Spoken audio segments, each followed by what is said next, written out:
دعا ہے پروردگار عالم ہم سب کی عبادتوں کو اپنی بارگاہ میں قبول فرمائے، اور جو مقصد زندگی، مقصد عبادت لے کر فرش عزائے اہل بیت پہ آتے ہیں، خدا ان مقاصد میں ہم سب کو کامیابیاں، کامرانیاں نصیب فرما دے۔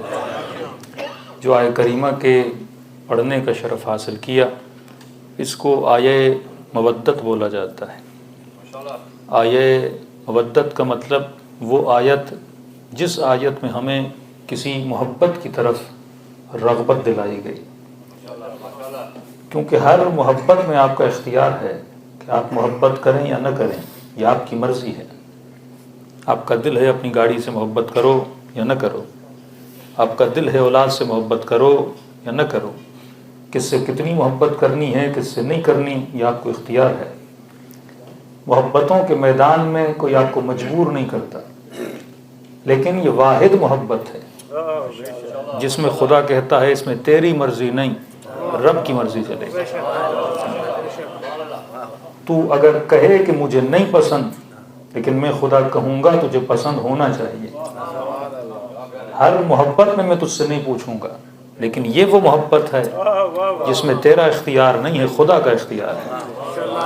ان سے محبت کرو گے تو اس کے نتیجے میں اللہ کہتا ہے تجھے خدا مقام کمال عطا کرے گا۔ میں نے سکینہ ٹرسٹ میں بھی تھوڑی سی اس پہ گفتگو کی تھی کہ اس محبت کا اتنا ہونا زندگی میں ضروری کیوں ہے، کیونکہ زندگی وداؤٹ محبت کچھ بھی نہیں ہے۔ 5 منٹ آپ سوچئے کہ اگر آپ کی زندگی سے محبتوں کو نکال جائے، آپ کے پاس رہتا کیا ہے؟ کوئی یو کے آیا تو کیوں آیا؟ کوئی محبت تھی جو کھینچ کے لائی؟ کوئی صبح سے شام تک کمانے جاتا ہے تو کیوں جاتا ہے؟ اولاد کی محبت ہے جو آپ کو باہر بھیجتی ہے۔ وفا ہی تب ہوتی ہے جب محبت ہو۔ انسان بے وفا تب بنتا ہے جب محبت نکل جاتی ہے۔ جفائیں ہوتی ہی تب ہیں جب محبت نہ ہو۔ کہ فارسی کا شعر ہے کہ خدا تو وفا می کنی من جفا می کنم، تو بندے سے وفا پہ وفا کرتا ہے، لیکن یہ بندہ ہے جو تجھ سے جفا پہ جفا کرتا ہے۔ تو فرش عزا ہمیں کیا سکھاتا ہے؟ وفا سکھاتا ہے، اور وفا تب تک آتی نہیں جب تک با وفاؤں کی محبت دل میں نہ آئے۔ یہ عشق ہے جو انسان کو کہیں لے کر جاتا ہے۔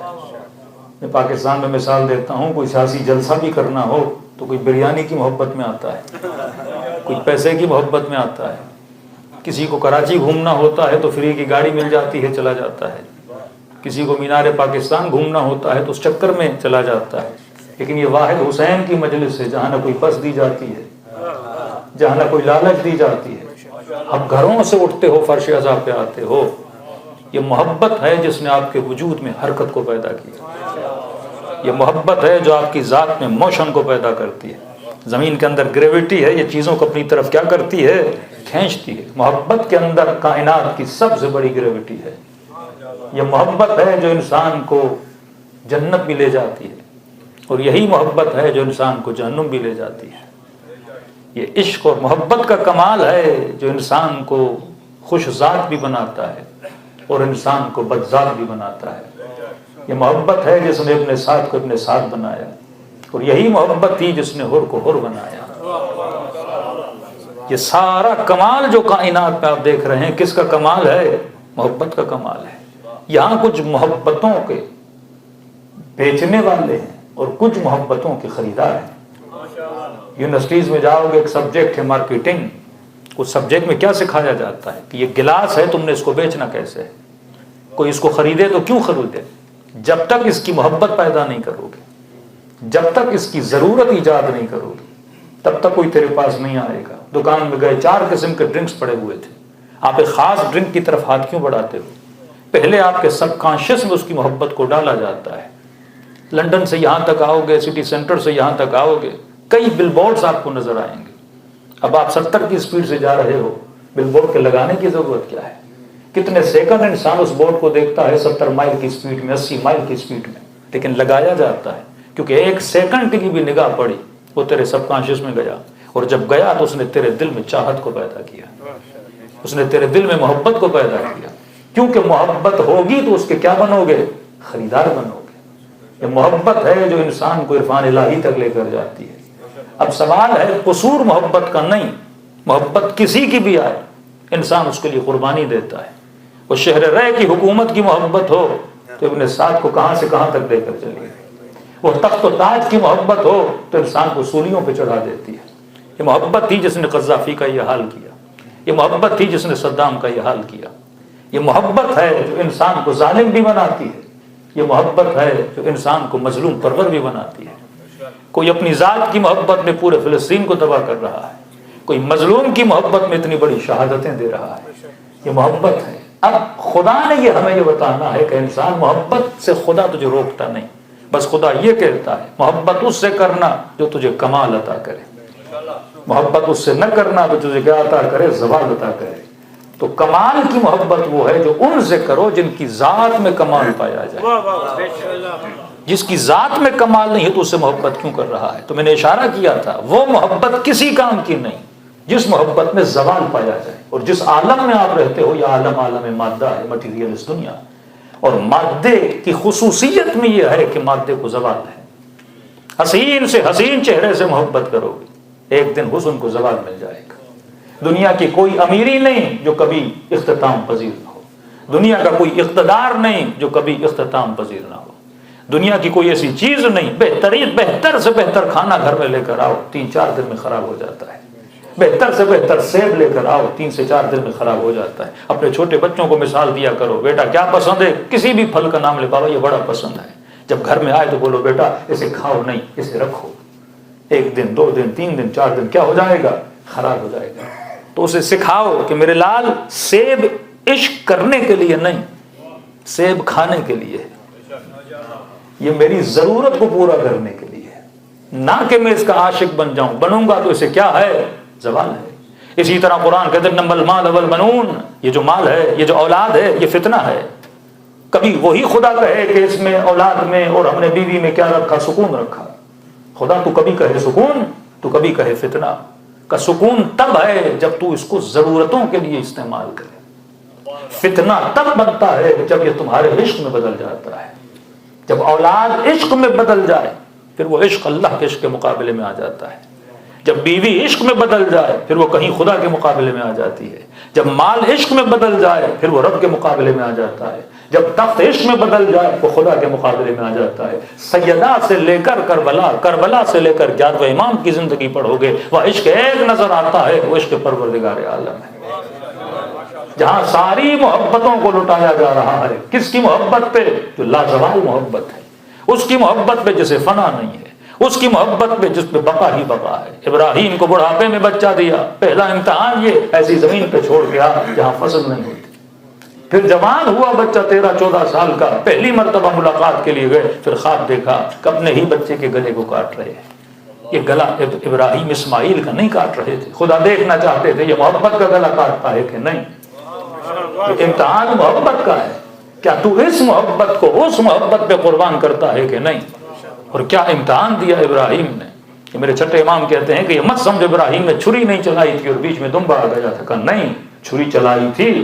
دلیل یہ ہے کہ جب اسماعیل واپس جا رہے تھے تو ہاجرہ نے گلے پہ لال نشان دیکھے، یہ نشان اس لیے تھے کیونکہ گلے پہ چھری چلی تھی۔ امام نے فرمایا 3 مرتبہ ابراہیم نے چھری چلائی لیکن گلا نہیں کٹا، یہ چھری تھی جو اسماعیل کے گلے کو نہیں کاٹ رہی تھی۔ کہ تیسری مرتبہ جب چلایا اور گلا نہ کٹا تو ابراہیم کو جلا لایا، اسی چھری کو پتھر پہ مارا اور کہا چھری نافرمانی کیوں کر رہی ہو، خدا کا حکم ہے کہ اسماعیل کا گلا کاٹوں، کہ بے زباں چھری سے آواز آئی ابراہیم کروں تو کیا کروں، خلیل کہتا ہے کاٹو، جلیل کہتا ہے نہ کاٹو۔ یہ گلے کو کٹنا یہ محبت کا گلا تھا۔ کربلا کس چیز کا امتحان ہے؟ محبتوں کا امتحان ہے۔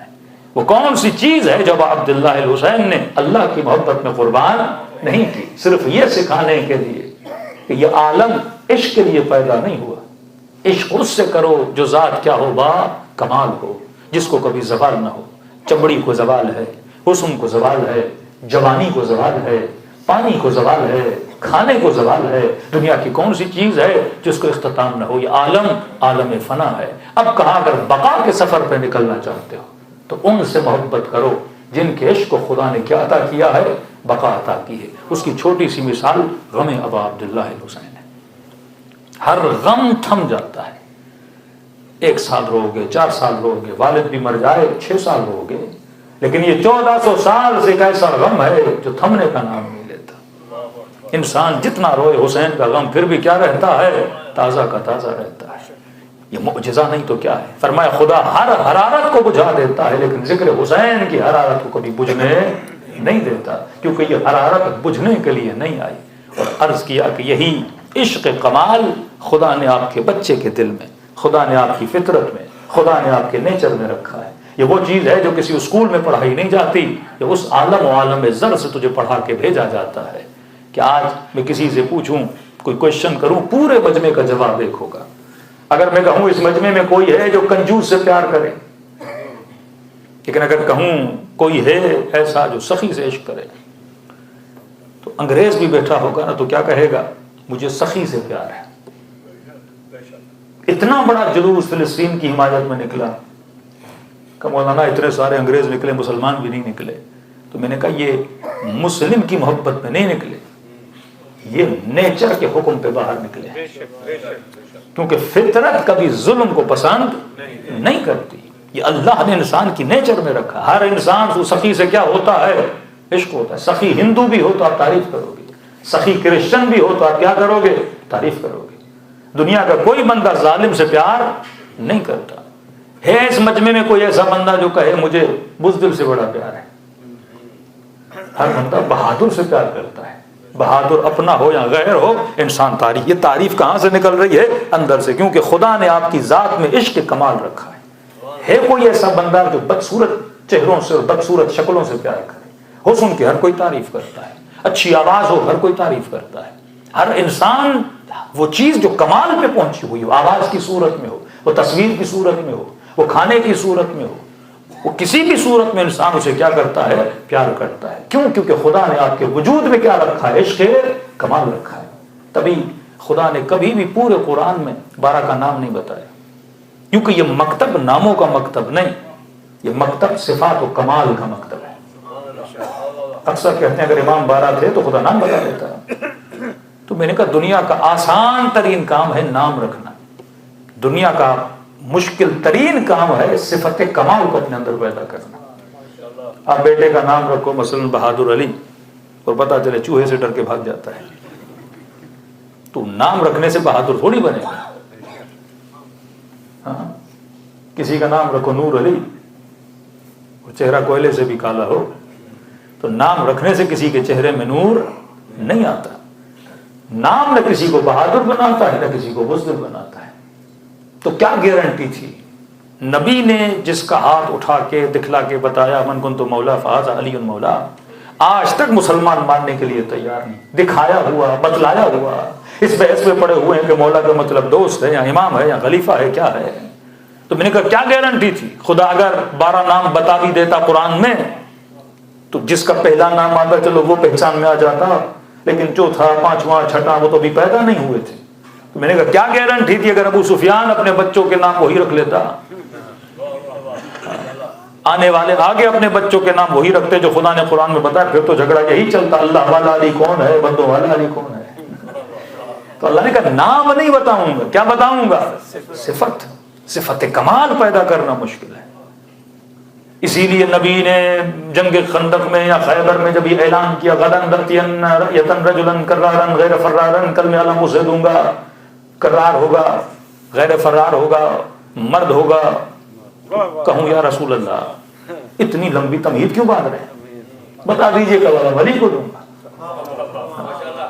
کیونکہ اگر کہتے علی کو دوں گا تو سارے بولتے چچازاد ہے، داماد ہے، رشتہ دار ہے، پالا ہوا ہے، پیار کرتے ہیں، لاکھ اعتراض ہوتے. کہیں میں صفت بتا رہا ہوں، یہ اوپن ہے ہر کسی کے لیے. اس میدان میں جو آنا چاہے، کل اسے دوں گا جو مرد ہوگا. اب کا جو مرد ہو تو آ جاؤ، کل اسے دوں گا جو کرار ہوگا، ہو تو آ جاؤ. کل اسے دوں گا جو غیر فرار ہو تو آ جاؤ. دیکھو گنہگار کو جب سزا دی جاتی ہے نا تو معصوم فرماتے ہیں پتھر مارنے وہ آئے جس نے خود کبھی گناہ نہ کیا. اب ہر بندہ سوچے گا نا کہ اگر میں گنہگار ہوں تو میں کیوں آگے بڑھوں. تو کل علم اسے دوں گا جو کرار ہو، غیر فرار ہو.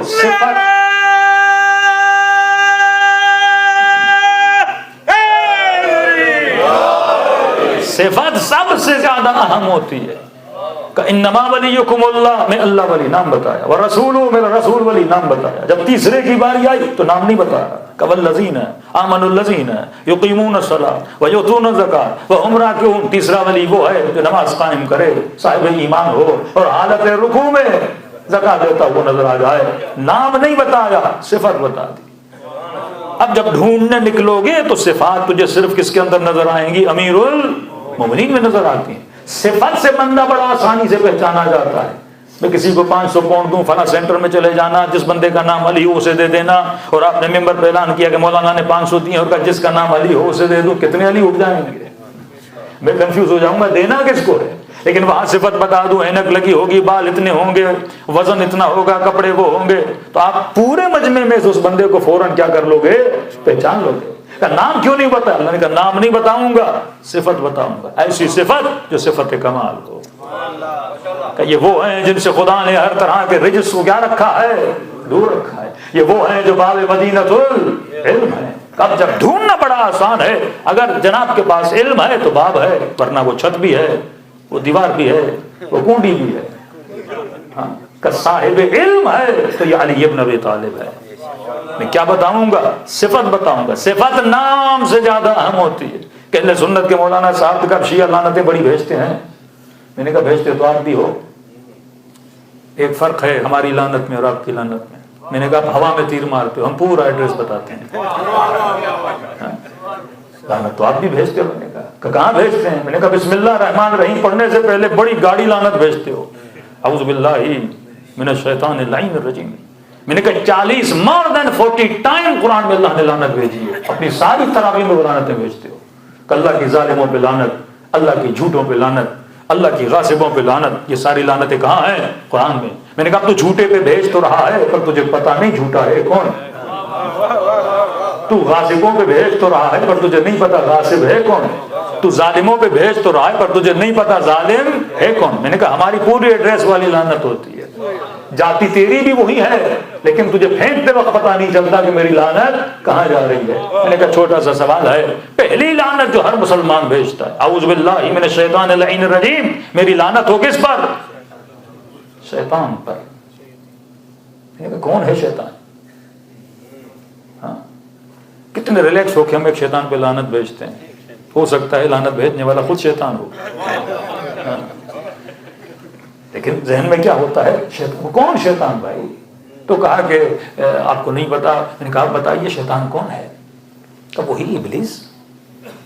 تو میں نے کہا اتنا خدا نے ڈھکی چھپی لعنت کیوں بھیجی ہے؟ بول دیتا اعوذ باللہ من الابلیس الرجیم, نام کیوں نہیں بتایا؟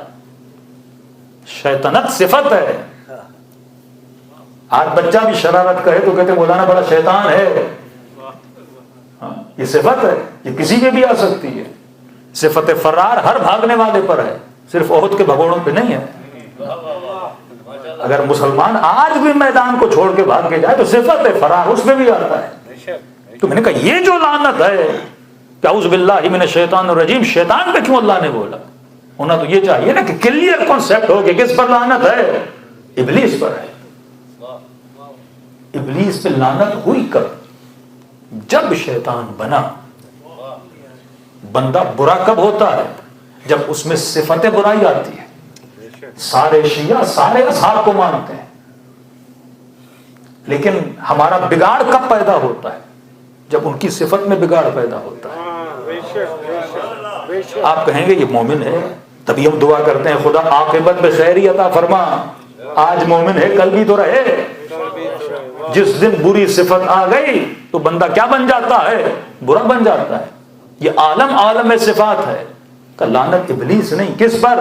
شیطان پر. کیونکہ جس دن شیطان بنا اس دن اللہ کی کیا آ گئی؟ لعنت آ گئی. اور میں نے کہا اگر ابلیس پہ لعنت ہوتی تو لعنت محدود ہو جاتی.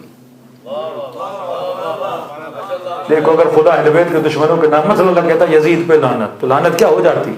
یزید پر محدود ہو جاتی. لیکن اللہ نے کہا ظالموں پہ لعنت, اس کا مطلب کل والے یزید پر بھی لعنت ہے تو آج والے یزید پر بھی لعنت ہے. اور لعنت کے کانسیپٹ کو وسیع کر دیا صفت بتا کر. جب تک صفات نہ آئے کہ والعصر ان الانسان لفی خسر، نام نہیں بتا رہا کون خسارے میں، انسان خسارے میں ہے، کہ خدا سارے انسان کا نہیں، الا الذین آمنوا صفت، وہ خسارے میں نہیں جس میں ایمان کی صفت ہے۔ کیا صرف ایمان کی صفت ابو سفیان کی طرح آئے اور کہا کہ محمد پہ ایمان لایا اور خدا پر ایمان لایا، مسلمان تو بن گئے، صاحب ایمان تو بن گئے؟ فرمایا الا الذین آمنوا، صرف صاحب ایمان نہیں، وعملوا الصالحات، اگر محمد کا کلمہ پڑھا ہے عمل صالح بھی انجام دے۔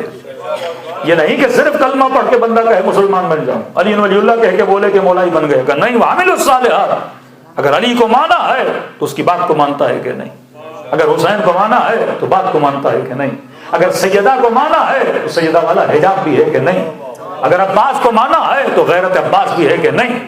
صفت اگر تیرے اندر ہے تو عمل الصالحات ہے۔ فرمایا الذین آمنوا، پہلی صفت صاحب ایمان، دوسری صفت عمل الصالحات، عمل صالح انجام دے۔ کیا صرف عمل صالح کافی تھا؟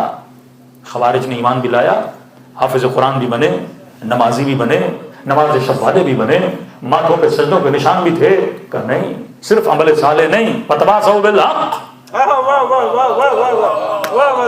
عمل صالح ہے، حق کا ساتھ دے رہے ہو کہ نہیں، کہ صفین والوں حق کے ساتھ کھڑے ہو کہ نہیں، جمل والوں حق کے ساتھ کھڑے ہو کہ نہیں، حافظ قرآن حق کے ساتھ کھڑا ہے کہ نہیں، قاری قرآن جو کوفے میں بیٹھے تھے حسین آواز دے رہے تھے حل من ناصر، حل من ناصر، حق کا ساتھ دے رہے ہو کہ نہیں، نبی کی بیٹی دربار میں کھڑی حق کا ساتھ دے رہے ہو کہ نہیں، کہ صرف ایمان کافی نہیں، وتواصوا بالحق۔ اور اگلی صفت بڑی عجیب ہے کہ وتواصوا بالصبر، حق پہ کوئی چل ہی نہیں سکتا جب تک صفت صبر انسان کے وجود میں۔ یہ صبر کی طاقت ہے جو کسی کو سلمان بناتی ہے، یہ صبر ہے جو انسان کو ابو ذر بناتا ہے، یہ صبر ہے جو انسان کو حجر بن عدی بناتا ہے، یہ صبر ہے جو انسان کو عاشق امیر المؤمنین بناتا ہے۔ تو پورا قرآن کس چیز کا ذکر کرتا ہے؟ صفات کا۔ مسلمان نے صرف پکڑا الا الذین آمنوا، ایمان لایا تو کیا بن گیا؟ جنتی بن گیا۔ اللہ 11 قسمیں کھا کر کہتا ہے کہ نہیں، سورہ شمس میں والشمس وضحاها قد افلح من زکاها، کامیاب وہ ہے جس نے کیا کیا؟ اپنے وجود کو صاف کیا، طاہر کیا، پاک و پاکیزہ کیا۔ جس کے اندر یہ صفت ہے، آپ کسی اسکول میں بھی جاتے ہو، اچھا کیریکٹر سرٹیفکیٹ ہوگا تو اچھے اسٹوڈنٹ کہلاؤ گے۔ تو خدا نے شیطان کا نام نہیں لیا، کیا بتائی؟ صفت بتائی، تاکہ لعنت محدود نہ ہو، دائرہ وسیع ہو جائے۔ اب یہ نہ سمجھنا کہ صرف لعنت شیطان پہ جا رہی ہے، جس کے اندر شیطان کی صفت ہے اس پر بھی یہ لعنت آ رہی ہے، بس لعنت کا وزن الگ الگ ہے۔ جب پڑتی ہے تو سب سے پہلے اس پہ پڑتی ہے جو سب سے بڑا شیطان ہے۔ کسی مومن نے سوال کیا مولانا آپ تو پڑھ گئے کہ لعنت تو سب پہ آ رہی ہے، تو کہ ہم بھی کبھی بچوں کو کہتے ہیں شیطان ہے، مولانا کہیل پر بھی آ رہی ہے۔ میں نے کہا وہ ارحم الراحمین ہے، 15 سال تک ساری شیطانیاں معاف، جب تک بالغ نہیں ہوئے تو ساری شیطانیاں، اب یہاں کی شیطانیاں مجھے نہیں پتا، پاکستان کی یہ تھی کسی کے گھر پہ پٹاخہ پھوڑ دیا، رات کے اندھیرے میں کسی گھنٹی بجا کے بھاگ گئے، یہ شیطانیاں جو بچے وہاں کرتے ہیں کہ 15 سال تک شیطانی معاف۔ 15 سال کے بعد اگر کسی کو نقصان دیا، اگر کسی کو حق دیا تو خدا کی رحمت تمہارے شامل حال نہیں ہوتی۔ مجلسوں میں اسی لیے بلایا جاتا ہے کیونکہ یہاں سلوات پڑھی جاتی ہے، اور سلوات بندے پہ اللہ کی رحمتوں کو نازل کرتی ہے۔ سلوات پڑھے محمد وعلی محمد۔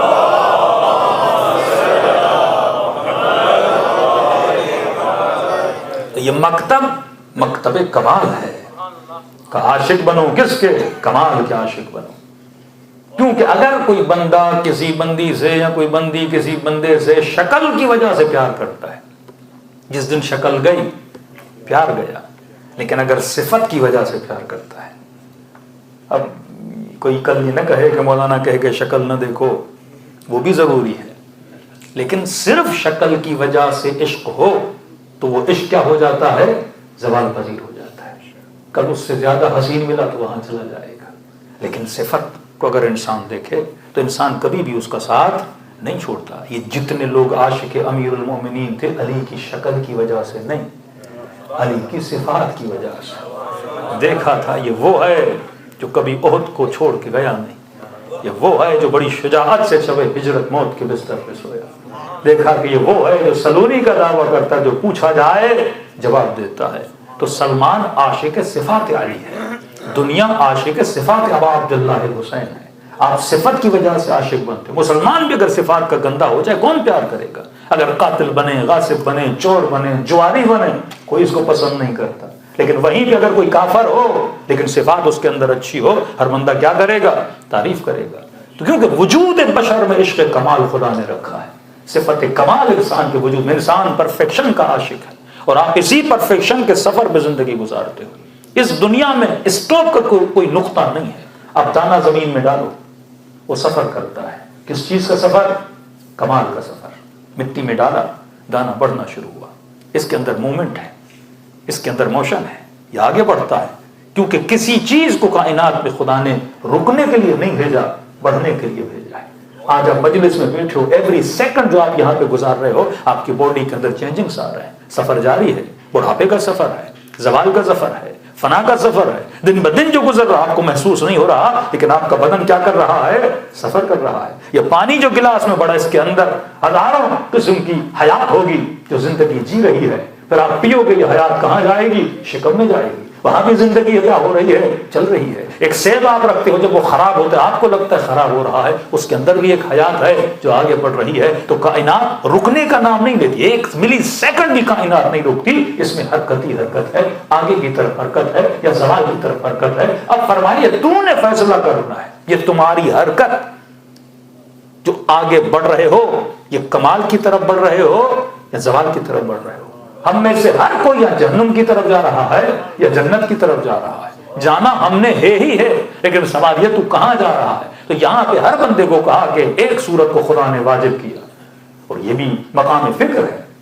اتنا بڑا قرآن لیکن کا ایک سورت ریپیٹڈلی پڑھو. وہ سورہ حمد ہے. لا صلاۃ الا بفاتحۃ الکتاب. نماز نہیں اگر اس میں سورہ فاتحہ نہیں. 17 رکعت نماز ہے تو کم از کم 10 ٹائم ہر مسلمان سورہ حمد پڑھنا چاہیے. اور سورہ حمد میں بار بار کہا کہ یہ دعا کرو، اہدنا الصراط المستقیم، اہدنا الصراط المستقیم. خدا مجھے کہاں چلا؟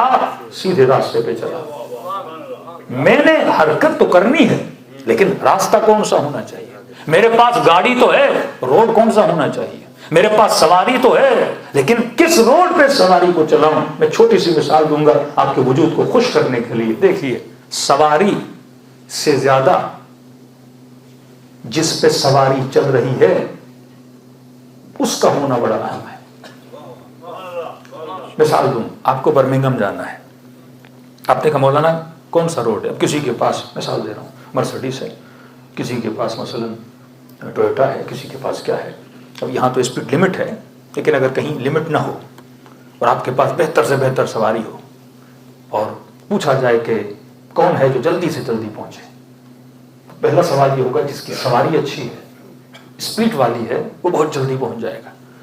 بڑی اسپیڈ سے جائے گھنٹے میں، بہت اسپیڈ سے جائے آدھے گھنٹے میں، 40 منٹ میں روڈز آپ کے لیے خالی کر دیے جائیں. کہاں جانا ہے؟ برمنگھم.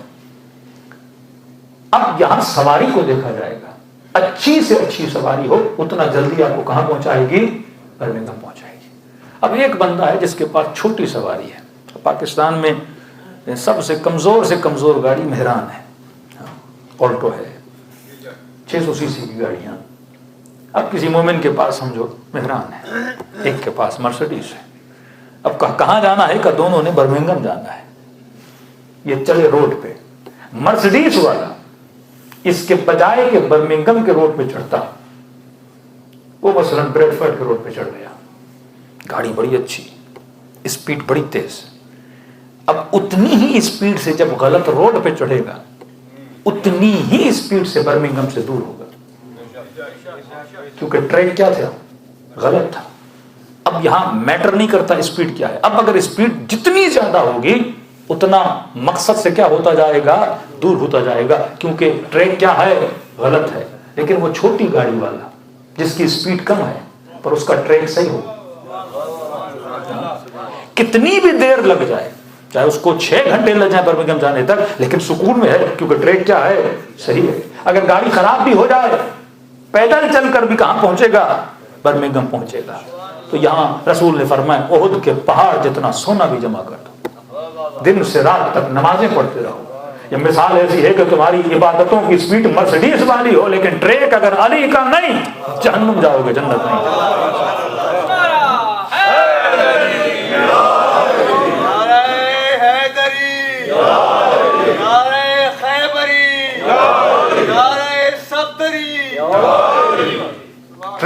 بندے کا صحیح ہونا چاہیے. پہلے راستے کا انتخاب تو کرو. پوری امت جس راستے پہ چلی ہے وہ زوال کا راستہ. اب نمازیں پڑھ رہی ہے خوارج کی طرح, روزے رکھ رہی ہے, عبادتیں کر رہی ہے, لیکن گاڑی جنت کی طرف نہیں جا رہی. تبھی آپ کو کیا کہا, ان الحسین مصباح الہدی و سفینۃ النجات. یہ وہ سواری ہے جو تجھے جنت تک لے کر جاتی ہے.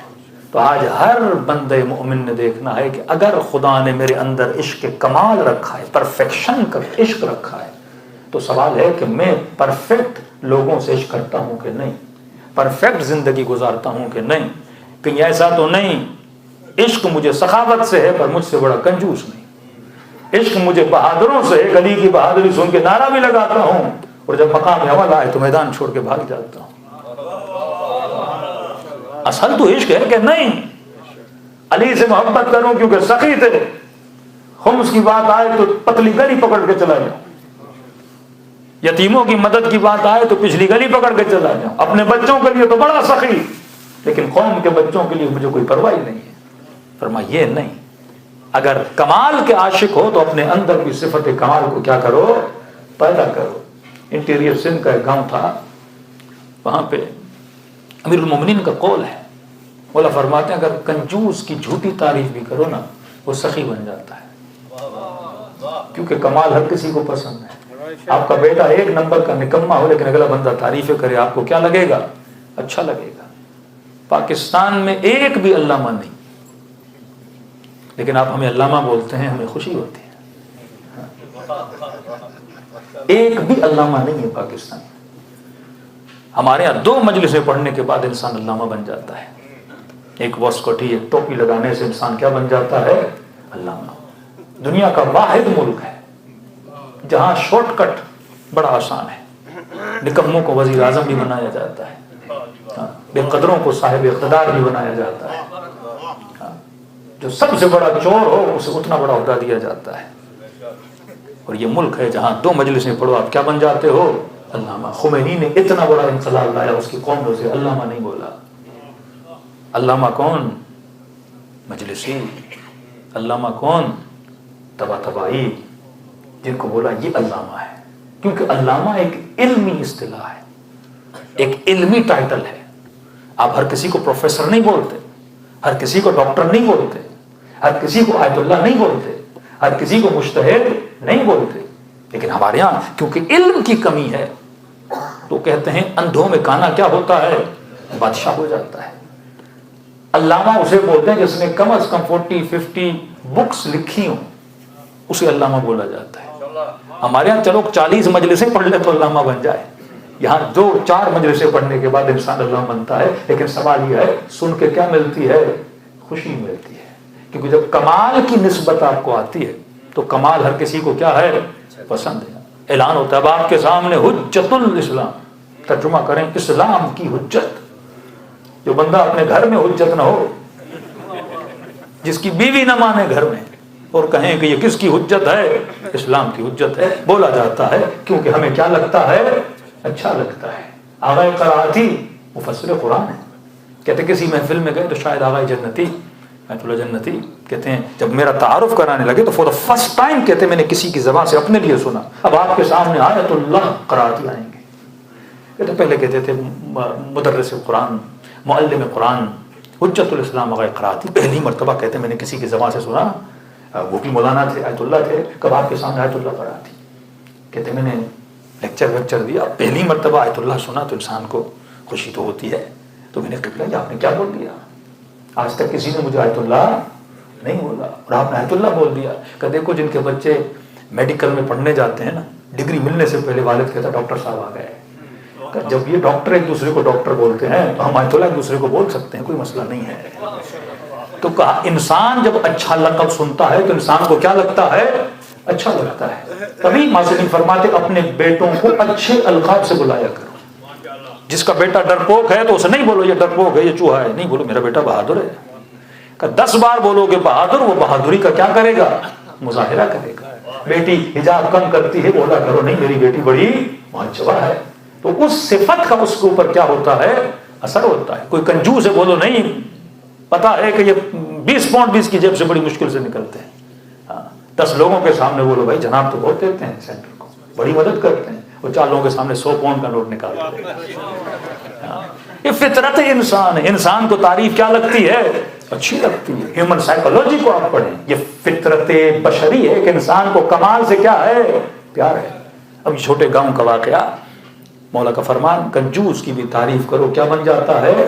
سخی بن جاتا ہے، کیونکہ پرفیکشن سے ہر انسان کو کیا ہے؟ عشق ہے۔ کہ گاؤں والا بیچارہ غریب تھا، وہ بیٹھ کے رو رہا تھا، ایک میراثی وہاں سے گزر رہا تھا کہ کیوں رو رہے ہو؟ کہ بیوی کا انتقال ہو گیا۔ کبھی رو کیوں رہے ہو؟ بیوی کے مرنے پہ کا نہیں، اس کے مرنے پہ نہیں، مر گئی ہے تو لنگر کرنا ہے، پورے گاؤں کو کھانا کھلانا ہے، اب میں غریب آدمی پیسے کہاں سے آئے؟ تو میراثی نے کہا کہ گاؤں کا وڈیرا ہے، تھوڑی مدد جا کے مانگ لو۔ کہ وہ اتنا کنجوس، کسی کو 1 روپیہ نہ دے اور اسے کہوں کہ میں نے کھانا کرنا ہے، گوشت کے لیے 1 بیل یا بکرا دے دے۔ کہ تیرا مسئلہ یہ ہے تجھے مانگنا نہیں آتا۔ کئی لوگ جاتے ہیں کربلا حسین سے مانگ کے آتے ہیں، کئی لوگ جاتے ہیں خالیات آتے ہیں۔ امیر المومنین کے پاس شخص ہے، مولا میں دعا مانگ مانگ کے تھک گیا ہوں۔ مولا نے مسکرا کر کہا یہ بتا، اگر تجھے یقین ہو کسی گھر میں کوئی ہے، مطلب کوئی اندر بیٹھا ہے، تو کب تک دروازہ کھٹکھٹائے گا؟ کہ مولا جب تک کھلتا نہیں، کیونکہ یقین ہے نا کوئی ہے۔ تو کہا کہ اللہ کا دروازہ تو نے کب تک کھٹکھٹایا؟ تو اتنا جلدی مایوس کیوں ہو جاتا ہے؟ اگر یقین رکھ کہ گھر کے اندر کوئی ہے تو تب تک دروازے کو کھٹکھٹاتا رہ جب تک وہ رب تیرے لیے دروازہ کھول نہیں دیتا۔ کہا تجھے مانگنا نہیں آتا، تجھے مانگنے کا ہنر نہیں ہے۔ کا کیا مطلب؟ کہ چل میں تجھے بیل دلاتا ہوں۔ اب وہ وڈیرا جس نے زندگی میں اپنی مرغی کسی کو نہیں دی، اس بندے سے بیل نکالنا، جس نے 30 پاؤنڈ کا بھی نذرانہ نہیں دیا اور آپ کو اسے 5000 پاؤنڈ لے کر آتے ہیں، یہ کارنامہ بڑا مشکل ہے۔ کہ مجھے آتا ہے، کیونکہ تجھے نہیں پتا، پنجاب کے لوگوں کو پتا ہوگا میراثی کیسے ہوتے ہیں۔ وہ ہر بندے سے چیزوں کو نکالنا بڑے اچھے سے چرب زبان ہوتے ہیں۔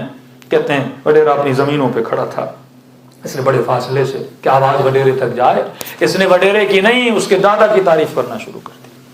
کہ غریب کسان تجھے نہیں پتا اس کا دادا کتنا سخی تھا، اس زمانے میں پورے گاؤں میں کسی کو مشکل ہوتی تو اس کے دادے کے پاس آتے، وہ ان کے مسئلے کیا کر دیتا؟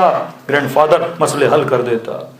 کسان نے کہا پورے گاؤں کو پتا ہے یہ خاندانی کنجوس ہیں، اور آپ دادا کی تعریف کا بیل چاہیے کہ نہیں، بکرا چاہیے کہ نہیں؟ کبھی کبھی تعریف کرنی پڑتی ہے کسی سے کچھ نکالنے کے لیے۔ کا 4 قدم اور آگے بڑھا، کہ اس کا دادا تو دادا پورے گاؤں کو پتا ہے اس کا والد بڑا سخی تھا، کہ بھئی وہ بھی پتا ہے بڑا کنجوس تھا، کہ بیل چاہیے کہ نہیں، کہ جس کو جو مسئلہ ہوتا حل کر دیتا۔ کہ پھر 4 قدم آگے بڑھا، کہ دادا تو دادا تھا، بابا تو بابا تھا، یہ خود وڈیرا ان دونوں سے زیادہ سخی ہے۔ کسی کو زمین کا مسئلہ ہو لوگ اس کے پاس آتے ہیں، کوئی غریب پیسے نہ ہو جو ان کا علاج کرتا ہے، کوئی بیوہ ہو جو اس کی مدد کرتا ہے، کسی غریب کو ضرورت ہو جو اس کی مدد کرتا ہے۔ کہ اتنی تعریفیں کی۔ اس نے کہا جناب اب تو حق بنتا ہے جا کے کچھ مانگے۔ کہ تھوڑی دیر اور صبر کرو، گاؤں کے جو وڈیرے ہوتے ہیں ان کی مونچھیں بڑی ہوتی ہیں۔ کہ اس نے اتنی تعریف کی، رکا رہا، وڈیرے کو دیکھتا رہا اور آوازیں اس کے کانوں سے ٹکراتی رہی۔ آخر میں وڈیرے نے اپنی مونچھوں کو اکتاؤ دیا۔ اس نے کہا تیرا کام ہو گیا، کیونکہ وڈیرا خوش ہو گیا۔ 4 قدم آگے بڑھے، سلام کیا، جواب دیا۔ کیا مسئلہ ہے؟ کہ قبلہ غریب آدمی، بیوی مر گئی ہے، گھر کے لیے پریشان ہے۔ میں نے کہا ایسی شخصیت کے ہوتے ہوئے کسی مومن کو پریشان ہونے کی ضرورت ہے؟ وڈیرے نے فوراً کہا جو بیل اچھا لگے زمین سے اٹھا کے لے جاؤ۔ وہ خود بھی مان گیا کہ میں سخی ہوں اور سخاوت کرنا شروع ہو گیا۔ میرے استاد بڑے اچھے جملے کہتے تھے، کسی کنجوس کی تعریف بھی کرو تو وہ سخی بن جاتا۔ ارے خدا تو ہے ہی سخی، تو اس کی تعریف میں کنجوسی کیوں کرتا ہے؟ وہ اہل بیت جو ہے ہی سخی تو ان کے فضائل میں کنجوسی کیوں کرتا ہے؟ یہ در تو ہے ہی عطا کا در، یہاں جو مانگو کسی کو خالی ہاتھ بھیجا نہیں جاتا۔ تو یہ فطرت بشر تھی کہ خدا نے اس کے وجود میں کیا رکھا؟ عشق کمال رکھا۔ تبھی ہمیں کہا کہ با کمالوں کے کیا بنو؟ عاشق بنو۔ انہی کی محبت کو انسان پہ کیا کیا؟ واجب قرار دیا۔ تبھی کہا علماء کی محفل میں بیٹھ، زہداء کی محفل میں بیٹھ، نیک لوگوں کی محفل میں بیٹھ. یونیورسٹی جاتے ہو فالتو دوستوں کے ساتھ نہ بیٹھا کر، ان لوگوں کے ساتھ جس سے تجھے علمی فائدہ ہو، جن کے ساتھ 1 گھنٹہ بیٹھے تو دنیا کی معلومات ملے. محفل بڑی اہم ہے، کیونکہ با کمال کی محفل میں بیٹھو گے وجود کیا بنے گا؟ با کمال بنے گا. غلط لوگوں کی محفل میں بیٹھو گے وجود غلط ہو جائے گا. تو یہ 1 گھنٹہ جب اہل بیت کی محفل میں آتے ہو کہتے یہ محفل نور ہے، یہاں تمہاری فکر کو با کمال بنایا جاتا ہے. یہاں تجھے فرشی نہیں بلکہ عرشی بننے کا سفر سکھایا جاتا ہے. یہاں آنسو بھی گرے تو سیدہ اس کی خریدار بن جاتی ہے. اگر یہاں سے برمنگم پیدل جاؤ تو قدموں کی کوئی قیمت نہیں ہے، لیکن وہیں نجف سے پیدل کربلا جاؤ کہ ان پاؤں کی خاک سے ملائک اپنے پروں کو مس کرتے ہیں کہ خدایا قدم تو وہی تھے، گوشت تو وہی تھا، ہڈیاں تو وہی تھی، بلڈ تو وہی تھا، اتنا مقام کیوں ملا؟ کہ کیونکہ با کمال سے نسبت ہو گئی. یہ سفر تیرا نہیں، یہ سفر حسین ابن علی کا سفر ہے. نسبت جب با کمال سے ہوتی ہے بندہ با کمال بن جاتا ہے. سلمان سید نہیں پر کا سلمان منا اہل البیت، یہ ہم اہل بیت میں سے ہے. کہ مولا ایسا کیوں کہا گیا کہ جب جب سلمان کو دیکھو گے تجھے تب تب علی کی یاد آئے گی. جس کو دیکھ کر کمال یاد آئے، جس کو دیکھ کر نور کی یاد آئے تو وجود کیا بن جاتا ہے؟ با کمال بن جاتا ہے. بدن تو مٹی میں مل جائے گا لیکن با کمال ہو کر جاؤ گے تو جنت میں جاتا ہی وہی ہے. جنت مقام ہی با کمالوں کا ہے. کبھی سوچا رسول نے یہ کہا کہ جنت میں بوڑھے نہیں جائیں گے، جنت میں بچے نہیں جائیں گے، جنت میں اندھے نہیں جائیں گے، کیونکہ اندھا پن نقص ہے، بڑھاپا نقص ہے، جوانی کیا ہے؟ کمال ہے. ابھی ریسنٹلی میرے پاس کلپ آیا، ایک تو جو بھی اہل بیت کے فضائل با کمال ہوں مد مقابل والے کوشش کرتے ہیں دوسروں کے ساتھ ملاتے ہیں. مولا علی کے لیے آیا دروازے علم ہیں تو کسی کو دیوار بنا دیا، کسی کو کھڑکی بنا دی. امام حسین اور حسن کے لیے آیا ان الحسن والحسین سیدا شباب اہل جنہ، یہ جنت کے جوانوں کے سردار ہیں. ایک باپا صاحب ہیں، انہوں نے کہا بھائی حدیث فلاں فلاں کی فضیلت میں بھی ہے. انہوں نے کہا کیسے؟ کہ جنت کے جوانوں کے سردار. کہاں دوسری حدیث بھی ہے کہ فلاں اور فلاں جنت کے بوڑھوں کے سردار ہیں. تو بعض اوقات مومنین بڑے تیش میں آ جاتے ہیں، مولانا امام حسن حسین کی فضیلت کی حدیث انہوں نے کسی اور پر، میں نے کہا فٹ کرتے ہیں، فٹ کرنے دو، کیونکہ یہی فٹکار ہے ان کے اوپر.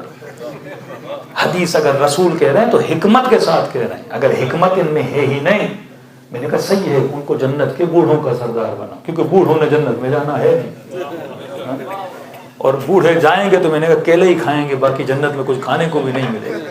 کیونکہ بڑھاپے میں کون سی لذت ہے؟ بندہ دوڑ نہ سکے، بندہ چل نہ سکے، بندہ کھا نہ سکے. جوانی ہے جو انسان کو کیا عطا کرتی ہے؟ کمال عطا کرتی ہے. تو میں نے کہا ہم حسنین کے ماننے والے ہیں، اللہ ہمیں جوان بنا کے بھیجے گا. وہ بوڑھوں والے ہیں، خدا انہیں بوڑھا بنا کے جہاں چاہے بھیج دے. صلوات پڑھے محمد وعلی محمد.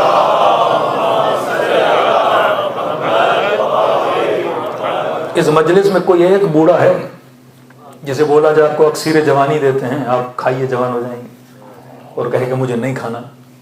ہے کوئی ایسا؟ یا کوئی ایسا جوان ہے جیسے بولا جائے یہ اکسیر بڑھاپا ہے، اس کے کھانے سے بڑھاپا آ جائے گا؟ تو جن کو سردار بنایا جا رہا ہے قیامت میں بھی کوئی ان کے پیچھے نہیں جائے گا، کیونکہ بڑھاپا کسی کو پسند نہیں ہے. انسان عشق کے کمال میں جیتا ہے. بس اپنی نسلوں کو ایک چیز سکھا دیجئے، پھر اب تو مصیبت دوں. فرق نہیں آپ کے بچے کہاں رہتے ہیں. اہل بیت اصول بتاتے ہیں. اگر آپ نے یہ اصول اپنی نسلوں کو سکھا دیے، جیسے پک اینڈ چوز ہے. مولا فرماتے ہیں عقل مند کی نشانی، عقل مند کا کیسے پتہ چلے؟ فرمایا عقل مند کا پتہ اس کے انتخاب سے چلتا ہے، اس کی سلیکشن، اس کے چوز کرنے سے چلتا ہے. میں نے مثال دی تھی کہیں 4 گلاس ہیں، ایک میں آب زمزم ہے، ایک میں نارمل پانی ہے، ایک میں چائے ہے، خدا نخواستہ ایک میں نشے کی چیز ہے. اب آپ کس چیز کو چوز کرتے ہو یہ آپ کی عقل ہے. نشے والی چیز اٹھائی، عقل کا اندازہ پتہ چلا. نارمل پانی اٹھایا، پتہ چلا. لیکن ان چاروں میں اگر کوئی آب زمزم کو اٹھائے تو یہ تمہارا پک اینڈ چوز ہے کہ جو بتاتا ہے کہ تو عقل مند ہے یا بے وقوف ہے. پھر مولا وہیں کہیں کہ علی کے شیعہ عقل مند، کہ مولا کیوں؟ کہ کیونکہ انہوں نے علی کو چنا. یہ تیرا چناؤ ہے جو تجھے برتر بناتا ہے. تو کسی جاہل کو نہیں چن رہا، عالم کو چن رہا ہے، با کمال کو چن رہا ہے. اسی طرح شادی ہے، چناؤ کیا ہے؟ اسی طرح جاب ہے، چناؤ کیا ہے؟ اسی طرح یونیورسٹی میں جانا ہے، سبجیکٹ کا چناؤ کیا ہے، خاتون باہر جا رہی ہے، لباس کا چناؤ کیا ہے، جوان بات کرتا ہے، لفظوں کا چناؤ کیا ہے، مووی دیکھنی ہے، تمہارا چناؤ کیا ہے، چیزیں سننی ہیں، تمہارا چناؤ کیا ہے، سفر پہ جانا ہے، تمہارا چناؤ کیا ہے، کہیں گھومنے جانا ہے، کس جگہ جا رہے ہو۔ اب کوئی کہے گا مولانا 15 دن کی چھٹیاں ہیں، اب کوئی گناہ نہیں، انسان یورپ چلا جائے تو ادھر گھومے، لیکن زندگی گزر گئی، مثلا کربلا نہیں گیا اور پیسے ہیں کہاں جاؤں، اب تمہارا چناؤ ہے۔ کوئی انہی پیسوں سے حسین کی زیارت کر کے آتا ہے، کوئی انہی پیسوں سے کہیں پہ۔ یو کے میں ایک مومن تھا، تھوڑے دوسرے ٹائپ کے تھے، تو ہم نے کہا کتنے سال ہو گئے آپ کا؟ مولانا 10 سال ہو گئے ہم نہیں گئے۔ کتنے سال اب یورپ نہیں گئے؟ ہر سال جاتے ہیں۔ اب انسان کا چناؤ ہے کہ وہ اپنا انتخاب کیسے، مولا فرماتے ہیں عقل مند کا پتہ عقل مند کے چناؤ سے چلتا ہے۔ آپ نے اپنے بچے کو صرف اتنا سکھانا ہے کہ میرے بچے، دین اسلام تجھے محبت سے منع نہیں کرتا، محبت انسان کے وجود میں آپ کو ہونی ہے، کہ صرف یہ دیکھ جس سے محبت کر رہا ہے وہ باکمال ہے کہ نہیں ہے۔ صحیح سے محبت کرو گے پوری زندگی صحیح راستے پہ چلو گے، غلط سے محبت کرو گے پوری زندگی غلط راستے پہ گزر جائے گی۔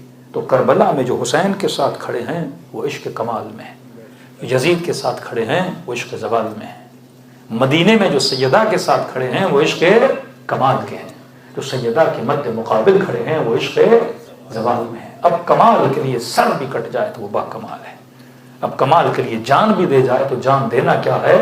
با کمال ہے۔ حضرت عباس علمدار کیوں اتنے با کمال ہیں؟ 4 بھائی ہیں، لیکن عباس قمر بنی ہاشم کیوں بنے؟ ایسا نہیں کہ ان کے بھائیوں میں خدا نخواستہ کوئی کمی بیشی ہے، نہیں، لیکن اگر کسی کا کمال اتنا آگے نکل آئے وہ چاند بن جاتا ہے۔ ستارے اور بھی ہیں لیکن چمکتا کون ہے؟ چاند نظر آتا ہے آپ کو۔ قمر بنی ہاشم جس کے وجود میں خدا نے کمال رکھا۔ 4 امامزادے یاد رکھیے جن کی زیارت کا ثواب امام معصوم کی زیارت کے ثواب کے برابر ہے۔ قم معصومہ خود، تہران میں شہر رحم عبدالعزیز حسنی، کربلا میں عباس علمدار، اور سامرہ جاتے ہوئے راستے میں جو امامزادے آتے ہیں، یہ 4 امامزادے جن کی زیارت کا ثواب امام معصوم، شہر رحم میں معصومین کی روایات ہے جنہوں نے عبدالعزیز حسنی کی زیارت کی، گویا اس نے امام حسین کی زیارت کی۔ حضرت عباس کا زیارت نامہ چھٹے امام سے منقول ہے، یعنی امام ان کا زیارت نامہ پڑھ رہے ہیں۔ امام کہیں روحی لک الفدا، میری جان عباس تجھ پہ کیا ہو جائے؟ قربان ہو جائے۔ اوپر سے دیکھو 2 روزے نظر آتے ہیں، حسین ابن علی عباس، ایسے لگتا ہے 2 اماموں کے روزے ہیں۔ سوچو تو صحیح، خدا نے اتنا بڑا مقام عباس کو کیوں دیا؟ میں کیا کروں کہ خدا مجھے بھی کیا کرے؟ مقام عطا کرے۔ چھوٹا سا واقعہ اور اب تے مصیبت حضرت عباس۔ تو 3 محرم حکم ملا یزید کی طرف سے، لشکر یزید کی طرف سے، کہ خیمے کیا کیے جائیں؟ ہٹا دیے جائیں۔ لشکر کا سپہ سالار کون؟ عباس علمدار۔ دیکھنے والے کہتے ہیں جیسے شمر نے کہا کہ خیمے ہٹا دیے جائیں، ہم خیموں کو لگنے نہیں دیں گے، نہیں ہٹائے تو کہ ہم خود آئیں گے اور قیام کو ہٹائیں گے۔ کہ حضرت عباس کو جلا لایا، اپنی تلوار نکالی اور اپنی تلوار سے ایک لائن کھینچی اور کہا جب تک میں زندہ ہوں کسی میں جرت ہے تو اس لائن کو پار کر کے دکھائیں۔ کہتے ہیں وہ تیور سے آنکھوں میں خون بھرا ہوا ہے، کسی میں جرت کے آگے آئے۔ یا سیدہ زینب فرماتی امام حسین ان کے خیمے میں آئے، چہرے پہ پریشانی کے آثار۔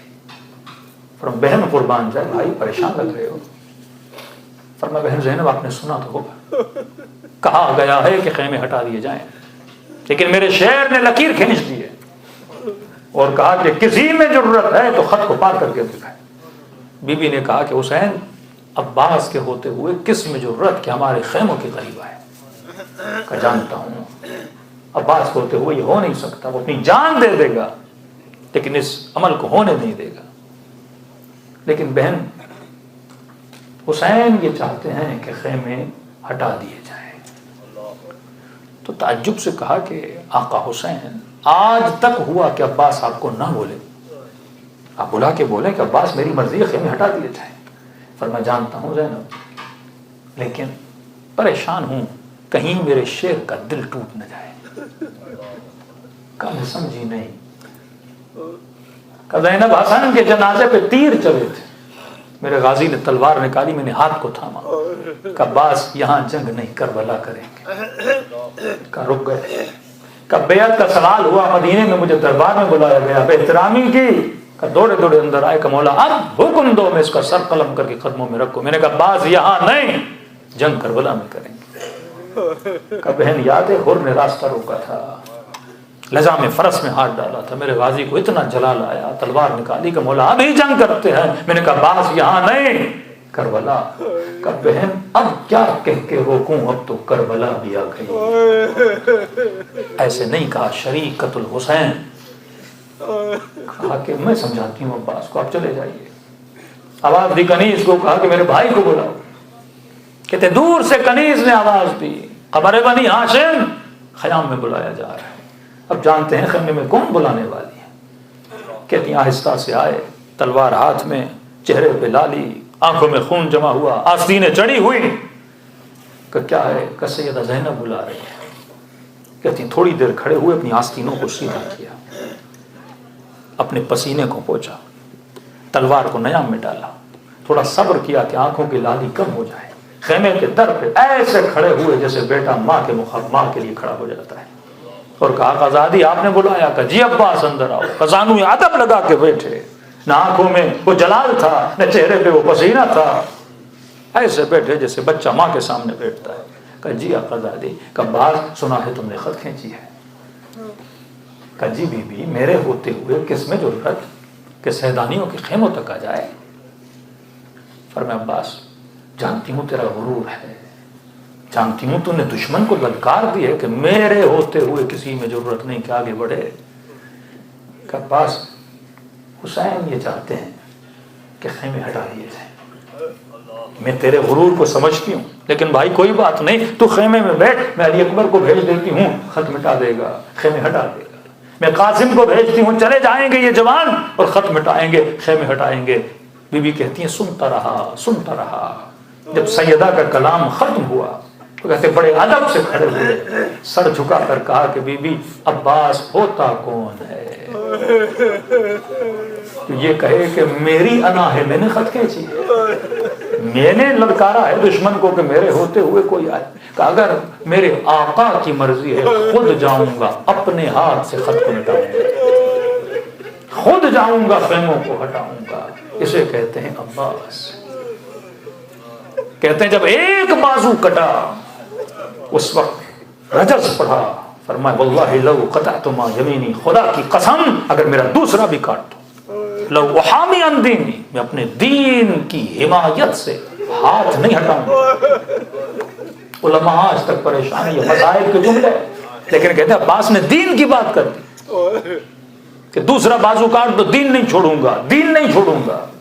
کہ عباس کے ہاتھ میں دین تھا، نماز تھی، روزہ تھا، حج تھا، زکات تھا، کہ دشمن دین چھڑوانا چاہ رہا، عباس دین چھوڑ دے، یہ کیوں کہہ رہے ہیں میں دین نہیں چھوڑوں گا؟ کہ دیکھا جائے گا، کہہ رہے ہیں اپنے ہاتھ سے دین نہیں چھوڑوں گا۔ کہ ہاتھ میں کیا تھا؟ کہ پانی کا مشک تھا۔ کہ سمجھ نہیں آئی، عباس پانی کے مشک کو دین بول رہے ہیں، ہم نے آج تک دین سمجھا نہیں۔ کہا کیوں دین بول رہے ہیں؟ کہا کیوں کہ حسین نے کہا تھا پانی لاؤ، تو یہ پانی کا لانا دین عباس ہے۔ اور جب مشک میں تیر لگا تو کہا خدایا بس اب یہ دعا ہے کہ میرا لاشا خیموں تک نہ جائے، کیونکہ میں خواہش کو پورا نہ کر سکا۔ آج امام کا ظہور، اس مومن کو بھیجا باہر سے پانی لا، تو باہر 1000 لوگ کھڑے ہو، کہیں آؤ گے تو ہم مار دیں گے، اس کا وہاں جانا، ان سے لڑنا اور پانی کا بھرنا، اس راہ میں مر بھی جائے تو شہید ہے، کیونکہ کس کے حکم کی اطاعت کر رہا ہے؟ امام کے حکم کی اطاعت کر رہا ہے۔ عباس عباس بنے، کبھی حسین نے کہا نہیں، خواہش حسین کو سمجھنے کا نام عباس ہے، مرضی امام کو سمجھنے کا نام کیا ہے؟ عباس ہے۔ تبھی خدا یہ مقام دیتا ہے، کیونکہ با کمال بننا ہے تو کمال کے ساتھ عشق کرنا ہے، اور خدا نے ان سے با کمال ہستیاں پیدا کی ہی نہیں ہیں۔ جس کا ذکر با کمال، جس پہ گریہ کرو تو با کمال۔ آقا قراتی کہتے ہیں امت کو خدا نے ایک آنسو دیا، شیعوں کو خدا نے 2 آنسو دیے۔ کہ قبلہ یہ آنسو کرتے کیا ہیں؟ کہ گناہوں کو مٹاتے ہیں۔ تو کہ پھر دوسرے آنسو کا فائدہ کیا؟ جو ہمیں حسین کا آنسو ہے. اگر ایک ہی آنسو سے گناہ مٹ جاتے ہیں، توبہ کے آنسو، استغفار کے آنسو سے، تو ہمیں حسین کے آنسو کا فائدہ کیا؟ کہ دونوں میں ایک فرق ہے. کہ دیکھو جب کپڑے نجس ہو جائیں ان کو پانی میں دھو تو پاک ہو جاتے ہیں. توبہ کا آنسو ایسے ہے جیسے پانی نجاستوں کو صاف کرتا ہے. کہ پھر غم حسین کا آنسو کیا ہے؟ کہ کبھی کبھی تیرے کپڑوں پہ داغ لگ جاتے ہیں جو پانی میں ڈالنے سے بھی مٹتے نہیں ہیں. کہ حسین کے غم کا آنسو تمہارے وجود کے لگے داغوں کو مٹا دیتا ہے. یہ وہ آنسو ہے جس نے حر کو حر بنا دیا. یہ وہ آنسو ہے جس نے وہب کو وہب بنا دیا. بڑے سے بڑے گنہگار مجلس حسین میں آنسو بہایا، خدا نے دل منقلب کیا اور کتنے با کمال بن گئے.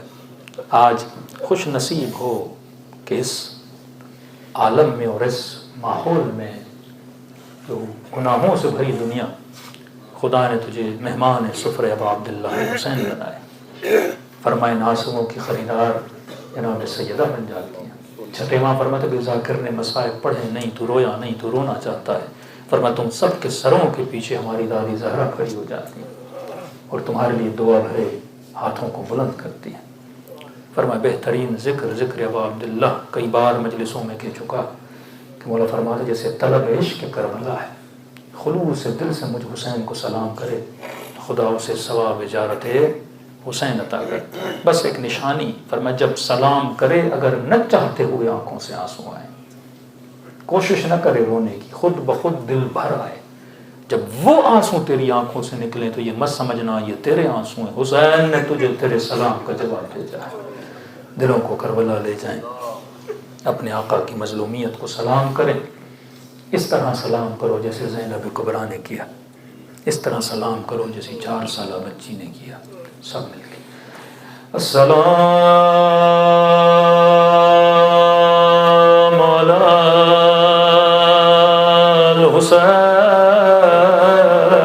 الحسین وعلی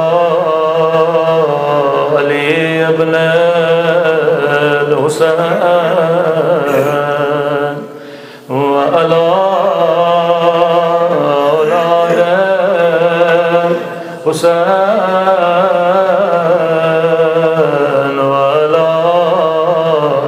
اصحاب الحسین. سب مل کے السلام علی حسین وعلی علی ابن. سب مل کے والا اولاد حسین والا.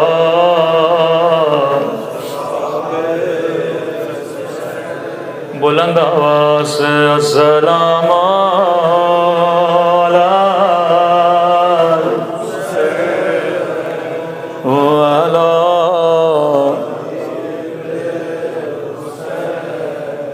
والا اولاد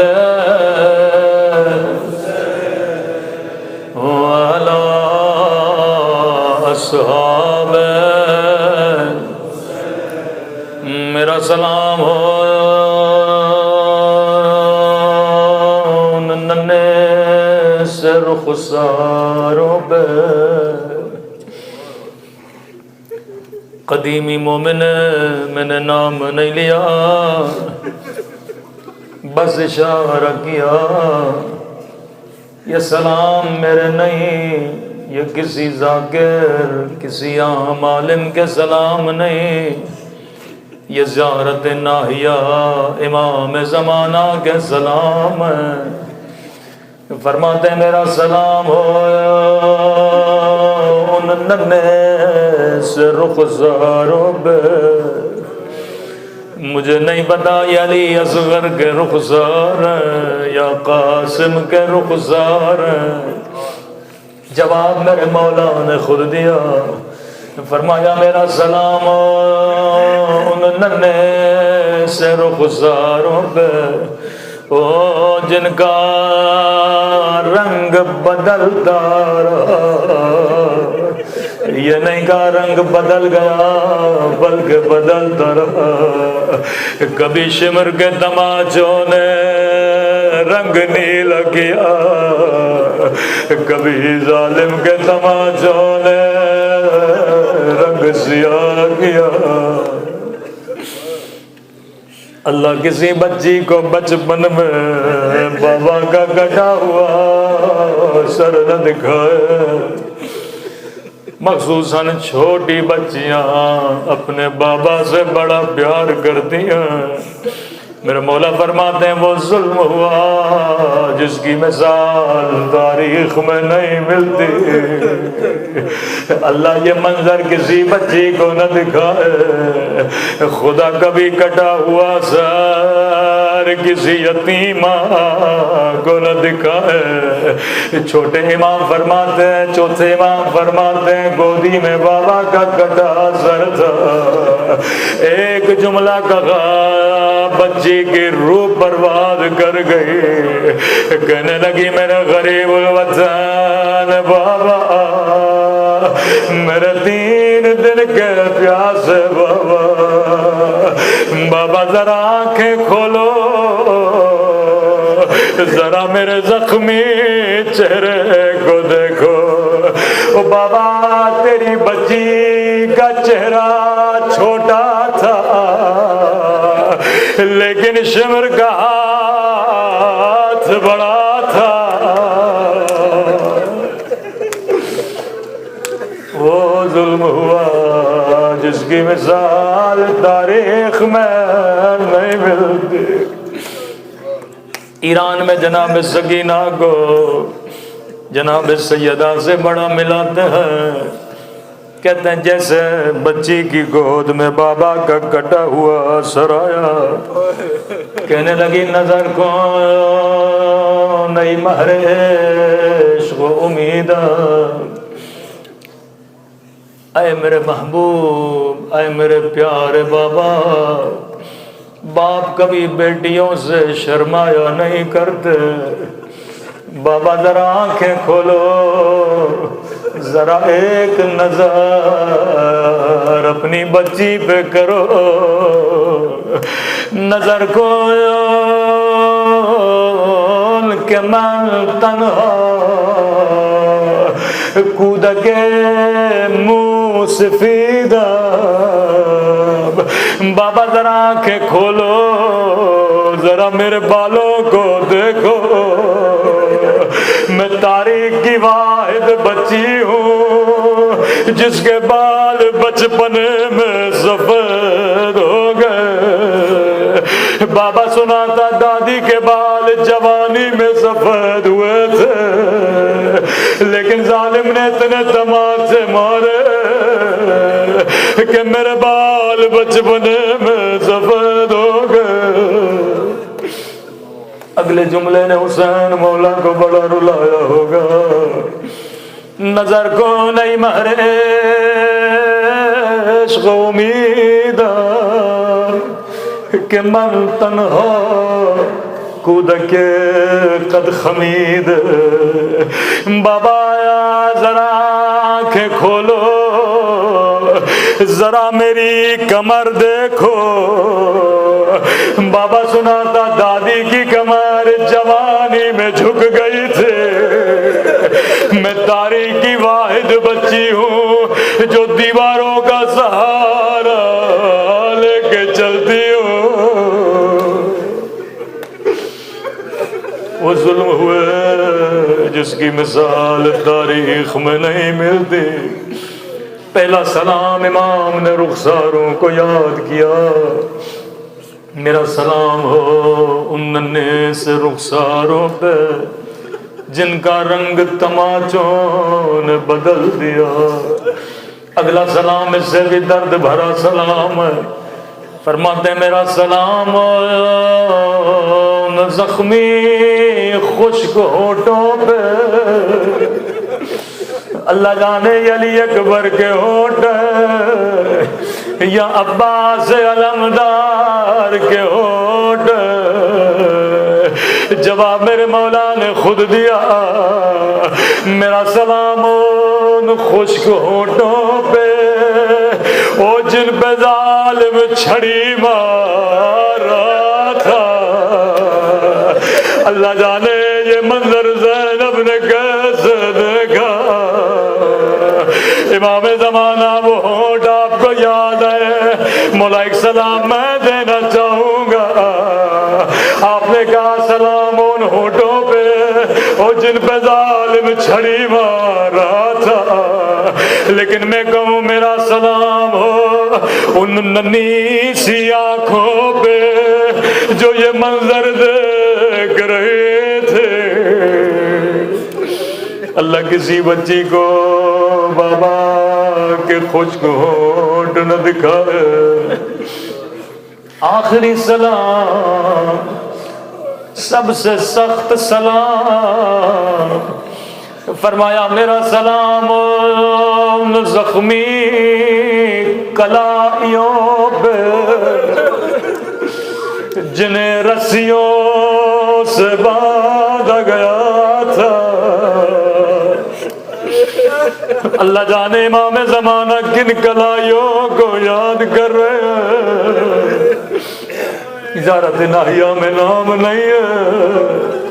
میں نے کسی عالم سے پوچھا، میں نے کہا یہ کس کی کلائیاں ہیں؟ کہنے لگے یہ سیدہ زینب کی کلائیاں ہیں جنہیں امام زمانہ یاد کر کے رو رہے ہیں۔ میں نے کہا بی بی زینب کو تازیانے مارے گئے، مولا نے وہ منظر یاد نہیں کیا۔ لینوں نے پتھروں سے مارا، مولا نے وہ منظر یاد نہیں کیا۔ میں نے کہا کلائیوں میں ایسا کیا تھا؟ کہنے لگے یہ خاص منظر ہے۔ میں نے کہا کون سا منظر؟ کہنے لگے یہ 11 محرم کا منظر ہے، جب زینب اونٹ کی اونچائی سے زمین پہ ایسے گری جیسے عباس گرے تھے۔ شاید کوئی بچہ کہ مولانا کیا پڑھ رہے ہو؟ عباس کی طرح گرے۔ ارے عباس کے تو بازو سلامت نہیں تھے، بی بی زینب کے تو بازو سلامت تھے، غازی کی طرح کیسے گری؟ میں نے کہا جواب میں نہیں دوں گا۔ زیارت ناہیہ امام زمانہ فرماتے ہیں میرا سلام ہو میری ان پھپھیوں پہ جن کے ہاتھوں کو ان کی گردنوں سے باندھا گیا، اور زینب ایسے گری جیسے عباس گرے تھے۔ بس ایک فرق تھا، عباس کا سر حسین کی گود میں تھا، لیکن زینب کو اٹھانے والا کوئی نہیں، نہ محرموں کا مجمع۔ لعنت اللہ علی القوم الظالمین۔ پروردگار تجھے بادشاہ محمد و آل محمد کی مظلومیت کا ہم سب کے صغیرہ کبیرہ گناہ معاف فرما۔